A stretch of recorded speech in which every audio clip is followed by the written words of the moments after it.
আল্লাহর হাবিব বলেন দাজ্জাল আসবে, দাজ্জাল আইসা বলবে আমারে আল্লাহ মান। এখন রিচির মানুষ জবানটা খুলে বলেন আমার আল্লাহ কি দুইজন না একজন? এরপরে ইমাম মাহদী আলাইহিস সালাম আসবে, যিনি হবেন মা ফাতেমার বংশধর। জোরে কন্যা সুবহানাল্লাহ। যার নাম হবে মুহাম্মদ, যার নাম কি হবে? যার আব্বার নাম হবে আব্দুল্লাহ, মায়ের নাম হবে আমেনা, যার হাতে ইসলামের সুবাতাসের পতাকা উড়বে। আমি যদি ওই ইমাম মাহদী আলাইহিস সালামকে পেয়ে যাই, আমি বায়াত গ্রহণ করে ফেলবো। আমি ওসিয়ত করে দিয়ে যাই আমার সন্তানকে, আমি যদিও না পাই, যদি তুমি পেয়ে যাও তুমি বায়াত গ্রহণ করবে, আর যদি তুমিও না পাও তোমার সন্তানকে ওসিয়ত করে যাবে।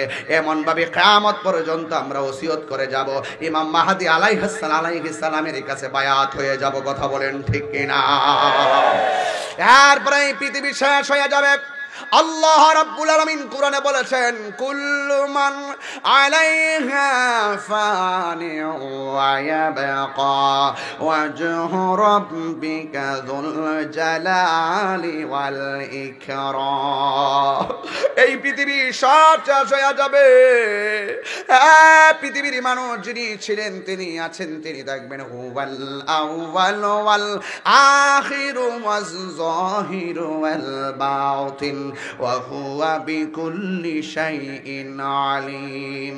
আর এক জায়গায় আল্লাহ বলছেন হুয়াল্লাহুল্লাযী লা ইলাহা ইল্লাহু আলিমুল গায়বি ওয়াশ শাহাদাতি হুয়ার রাহমানুর রহিম। এই পৃথিবী শেষ হয়ে যাবে।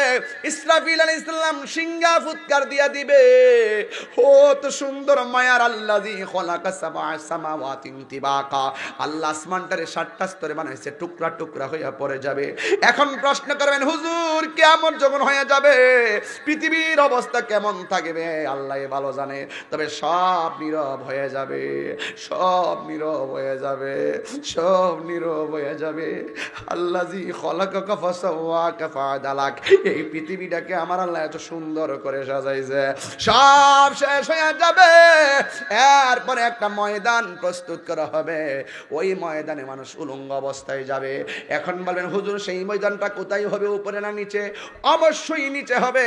দেশের নাম হলো শাম দেশ।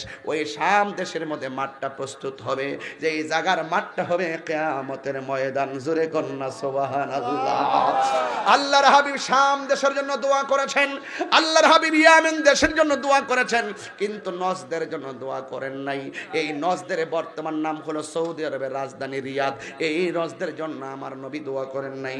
আল্লাহর হাবিব বলছেন আল্লাহ শাম দেশের মধ্যে বরকত দাও, ইয়ামেন দেশের মধ্যে বরকত দাও, কিন্তু নজদের জন্য রাসূল দোয়া করেন নাই। রাসূল বলছেন এই নজ থেকে একজন লোক বের হবে, বের হয়ে